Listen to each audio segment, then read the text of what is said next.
Then, in October, USA versus China, all it took was a slip from Christie, and Phoebe Mills vaulted into the limelight, winning the all-around Florex beam and bars.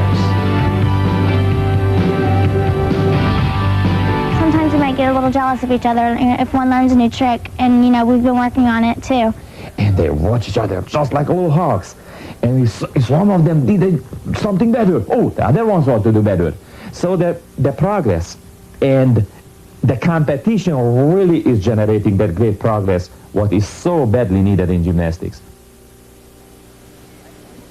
Well, here's how they stand now in the women's competition, and Bella Caroli can be very pleased with this picture because Christy Phillips and Phoebe Mills each have one more rotation to go. Behind Olga Strajeva, they're coming to the floor exercise, and so it's still very much up for grabs as Christy Phillips will try to defend her crown, and Phoebe and Olga will try to take it away.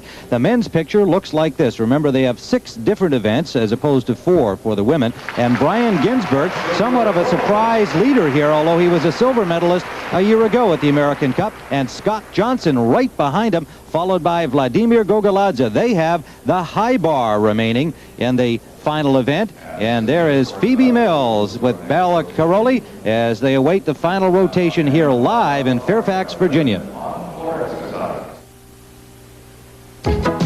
Staying fit. Bart, here live at the Patriot Center in George Mason University, the American Cup Gymnastics. And Bart, yesterday, what a job by Phoebe Mills. The way this competition works, there are 4 American women, but only 2 of them are allowed to advance to the final because the Americans are allowed to enter more than the other countries. Each of them can have only 1 woman, 1 man.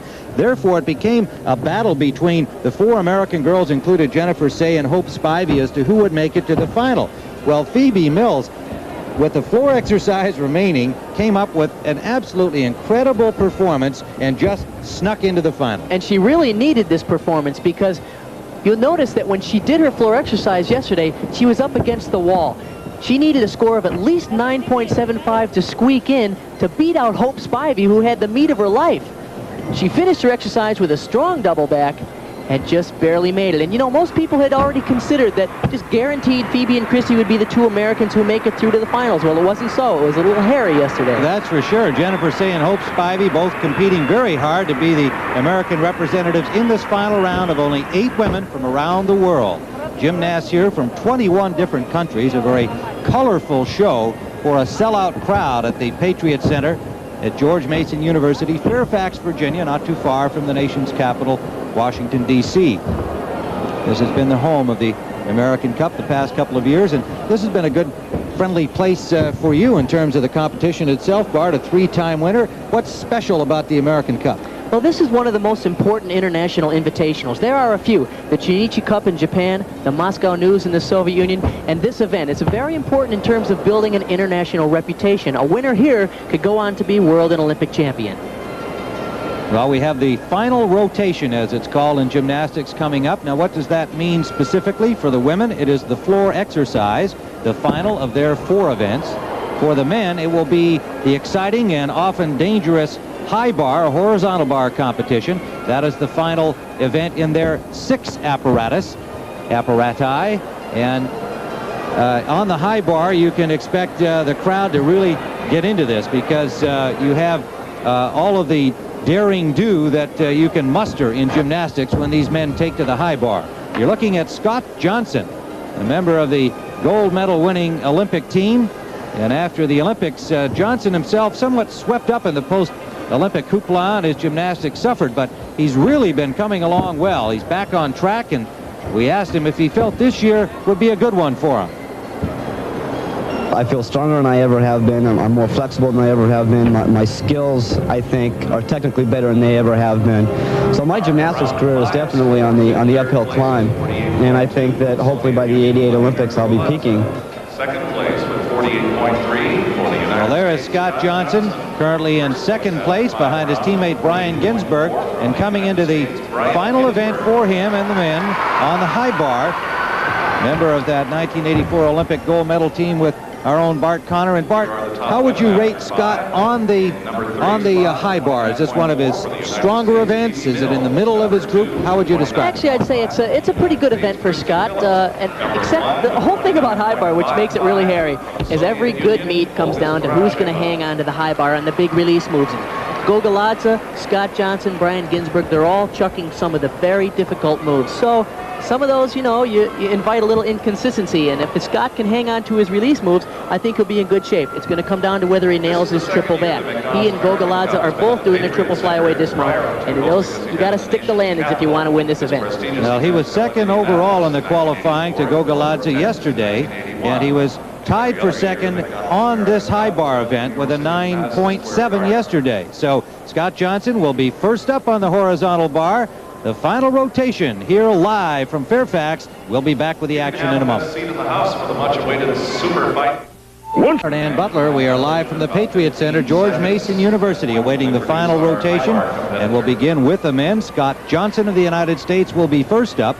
And his teammate Brian Ginsberg, the current leader, will be the last man in the competition of the men, and he is the leader by a narrow margin over this young man, 25-year-old Scott Johnson, born in Cincinnati, grew up in Colorado Springs, lives in Lincoln, Nebraska, recently married, and a graduate of the University of Nebraska. Yesterday, a 9.7 tied him for second in this event in the qualifying.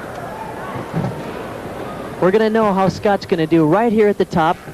He starts off the exercise with the one-arm giant swing, right into his inverted giant swings. Now he's going to hop pirouette. Now he's going to set up again with a one-arm giant. Here comes the release move. 2 one-arm giants, 2 a Ginger. Nice. Good form. So far, the rhythm is excellent. Beautiful work on a Stalder. Now here we go. He's got to nail this landing if he plans to be in contention. 1, 2, 3, triple back. Oh! That's it. It's over. Well, there is, folks, and you can see the emotion there. I mean, that tells the story. They know how well he was doing, and they know what happened at the finish, and they know what it will mean on the scoreboard. It is so unfortunate that happened because Scott has been looking really good. In fact, maybe he just had too much juice. Yesterday, he pulled this around. He was a little short of rotation, so today I know he was really cranking the flip here, and unfortunately, he just pulled through a little too far. And let me tell you, that's pretty tough to land a triple back. I know how hard that is, and unfortunately, a little too much rotation. He has been so solid here over the last 2 days, and in talking with him, his attitude is superb. He wanted to win this competition. He wanted to do well here today just to begin his year. He's looking forward to the Pan Am Games, which will be seen here on CBS in August, and pointing to the World Championships later in the year. I think right now he represents the best possible attitude for American male gymnasts. And it's nice to see that since Scotty had a rough year last year, he got married, his priorities changed a little bit. That was what made it rough, wasn't it? Changed a little bit. He's actually getting his act together. It's unfortunate he made a mistake there because he has been looking Score terrific. is 9.30. 9.30 for Scott Johnson on the high bar. And he was second coming into this final event, and he winds up with 57.65. But he still, I believe, and that indicates it feels quite good about this entire competition. Now on the women's side, Christy Phillips floor exercise. And I have to tell you, Christy has improved a tremendous amount here. Nice work on a full-in pike. She was a little short of rotation, but it's nice to see that she's doing the big tricks now. Christy Phillips, yesterday second in the floor exercise with a 9.850. Finished second overall behind the Soviet Olga Krasova. One of the greatest qualities that Christy Phillips has is when she's out there on that floor, this girl is a little ham. And watch when she projects up to the audience. She's having a good time, and yet she's very serious about the next tumbling run, which is coming up here, which is a more difficult tumbling run than she used in last year's program. Here she goes. Down up back handspring, tuck double back. Nice work. Last year when I watched her perform in this event, I was so pleased to see with the way she handled the competition, the way she handled the crowd, the way she handled the pressure. But I didn't think she was doing a high enough level of difficulty in her exercises. Well, this year she's back, and she's a much better gymnast, and it's nice to see that. Here we go again. Tuck, pike double back. Nice landing. What a great dismount.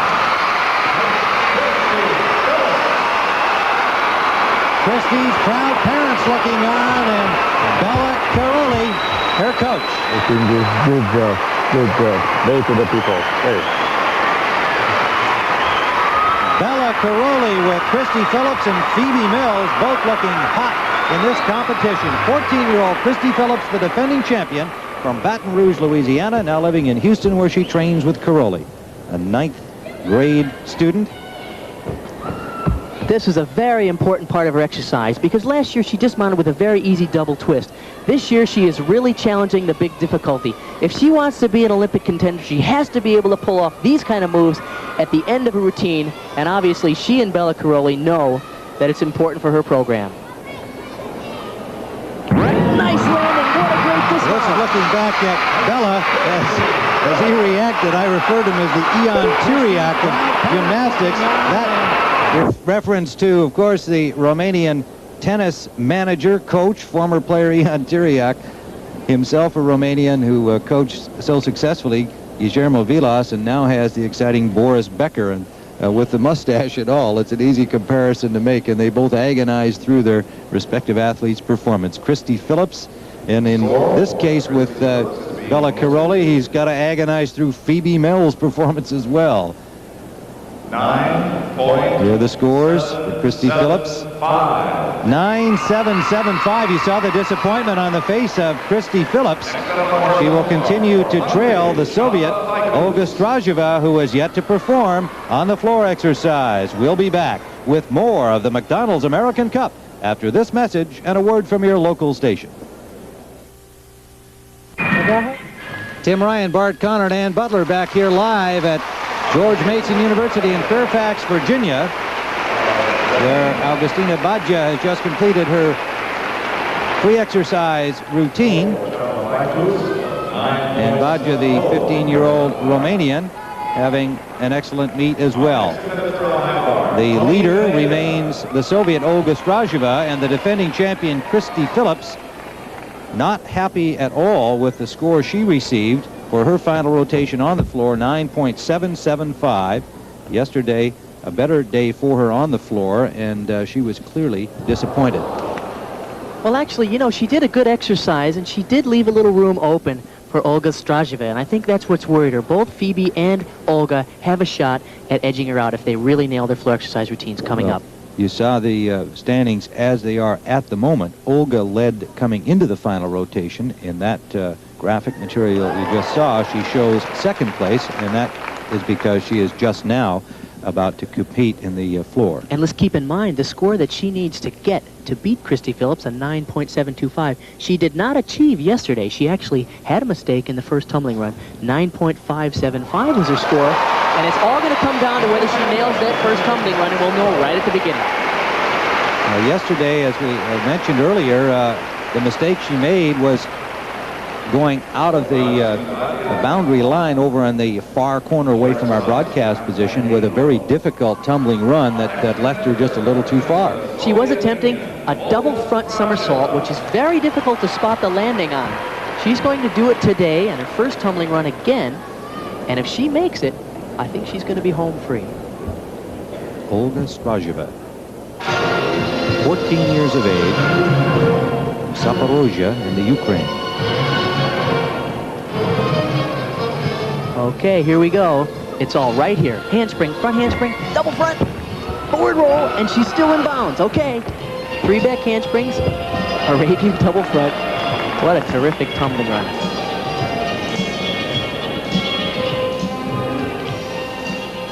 She needs a 9.73 to regain the lead. Yesterday, a 9.575 with that problem going out of bounds. Second tumbling run. Okay, she's taking a little too long to rest in the corner, but there it is, whip back to tuck double back, easy.